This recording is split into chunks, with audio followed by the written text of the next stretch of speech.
Guess what's cooking today? It's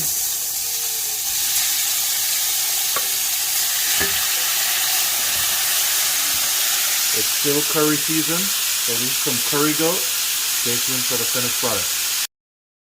So right now, guys, I'm going to show you how I make my curry goat. First, I cut up my goat meat into stew-sized pieces. I'm going to marinate this overnight in a Ziploc bag, put the meat, and this is about 1.5 pounds or 2 pounds of meat. So we want to get about 2 heaped tablespoons of that Reggae spice Jamaican curry jerk marinade. You're gonna make sure everything gets coated, rest it in the fridge overnight. Cut up your aromatics, your spices, your scallions, thyme, ginger is also a must. You're gonna sear and then add the remaining juices from the curry. Add a little bit of bouillon, pep up the flavors.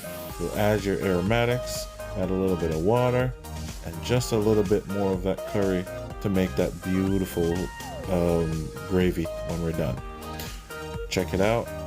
And now at the end, you let that simmer for about 20 minutes and serve it over rice and let your taste buds do the dance. Check out Reggae Spice for more of these marinades.